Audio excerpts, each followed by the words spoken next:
What's going on, everybody? My name is Chuguru, and I am your coach of the Denver Big Nuggets. I am thrilled to be back in the draft scene for another season, and even more excited that I'm making my YouTube debut. This season I am joining the IDL Pokemon Draft League as a part of their Cobra division, which is a lower tier draft league with a division of 16 coaches hungry for the shot at the championship. We just concluded our draft and are gearing up for the first week of the season, so this video will go over my draft and how each mon fits together. Now, before we get started, I would like to share the rules this league laid out for our draft. They gave a budget of 100 points across 9 to 11 different Pokemon, and a maximum of 2 of those Pokemon can be Terra Captains, with their cumulative value being 24 points after the additional Terra attacks they put onto each mon. This made all of my choices a little bit more difficult for this league, but that being said, let's jump right into this draft. I'm very confident in this. Some might see this as a little bit weird, but with this first pick, I'll explain what happened. So, Terrakion is hands down my favorite of the Three Swords of Justice, but it was not my original first pick of this league. Metagross was my original first pick, and it got sniped for me as it went first overall in the draft, so I had to pivot my plan just a little bit. Now, this mon is a huge part of my offense, with arguably the best offensive stat in the game. 129 attack, extremely threatening speed stat of 108, which can be further boosted by Jolly Nature, Scarf, or I could even go like a min speed set and go Trick Room. And this lets me run more simple sets and be able to come in and just sweep in the late game. Or just even come out of the gate swinging in some of the games that have a tougher matchup for me. Although it wasn't my first choice, I feel like this mon definitely sets me up well for what the rest of this team wants to do. And following off of Terrakion, I chose to seek a more defensive option for the squad. Probably was a little bit early in the draft, but I just opted to go ahead and get Hippowdon. It's a very strong tank that sets up the sand with its Sandstream ability, which is really the main thing that my team wants to utilize. It also has a lot of utility outside of getting the weather up, where it could be a lead stealth rocker for my team, can sit in front of physical attackers with strong recovery like Slack Off, and can repel any mon that my opponent puts out with the threat of Yawn and Toxic.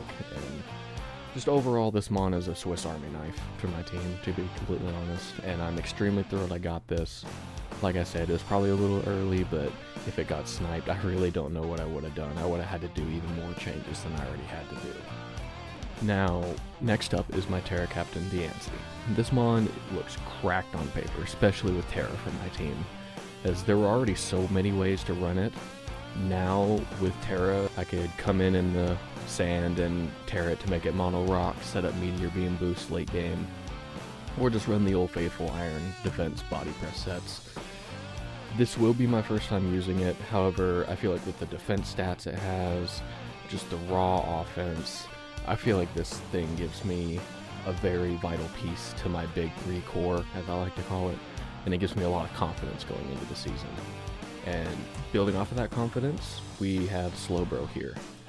This mon is a staple in a lot of other draft leagues I've played in the past.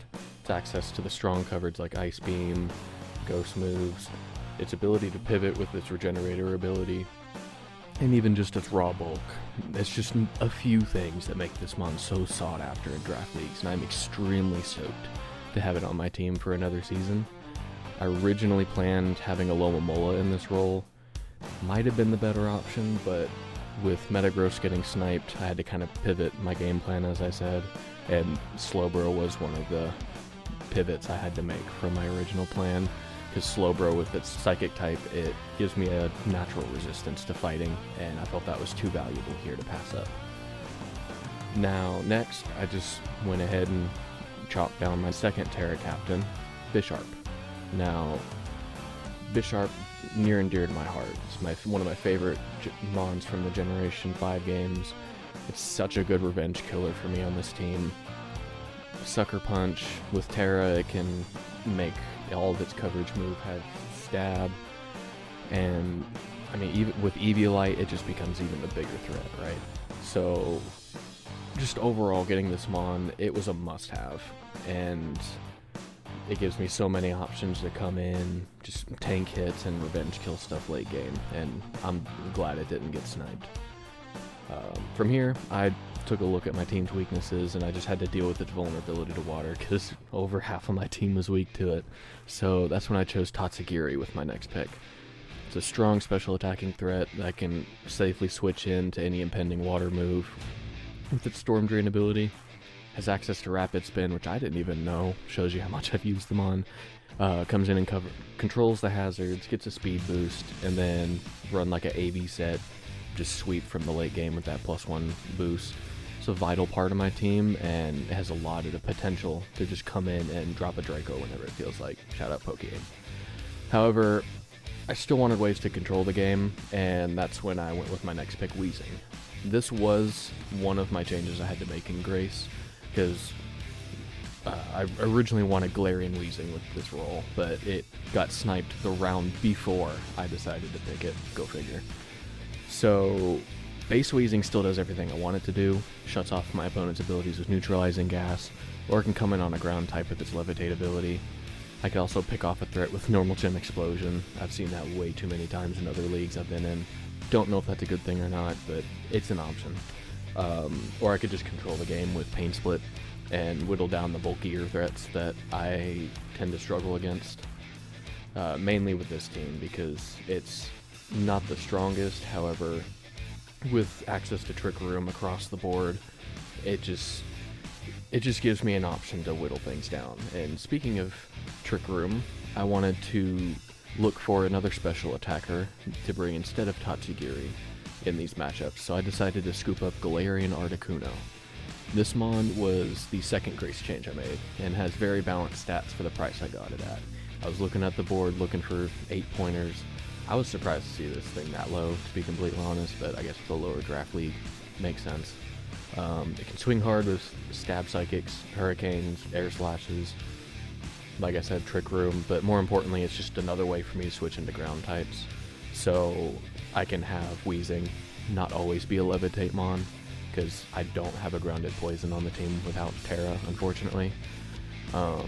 It's decently fast, has insane special bulk, and you can even pivot out with U-turn in some situations, which is my bread and butter. This will be my first time using any variant of Articuno, but this mon was way too valuable to pass up here. And with all my bases covered for offense, I just started looking for mons that could add support to the team even further, and this is where I brought on Whimsicott.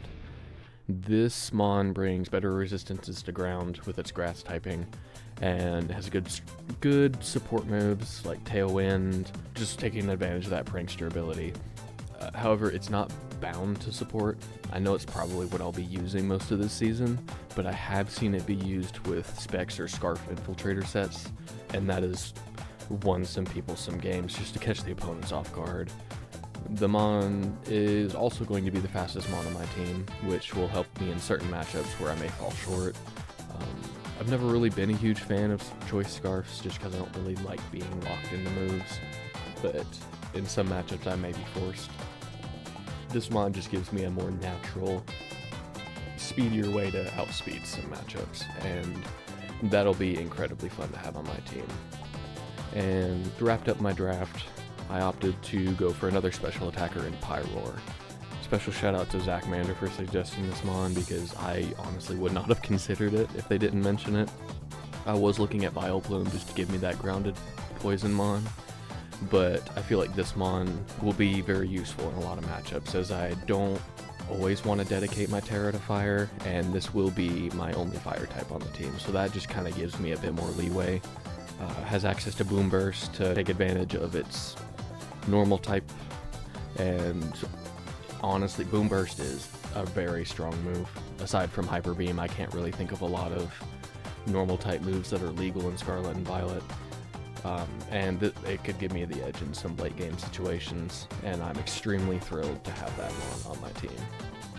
And with that, that is my team for my inaugural season in the IDL Pokemon Draft League. Overall, I'm very excited to use this team, and I appreciate y'all watching the video. Draft battles will hopefully start soon, and I will do my best to upload the battles as they happen. However, I just ask that you bear with me, as it might take a little bit, as I'm still new to this content creation world, and I'm just going to be putting the time in to make sure I give y'all quality content. So With that being said, I'm hoping for a great season, and I hope to see y'all on game day for our week 1 battle. Later.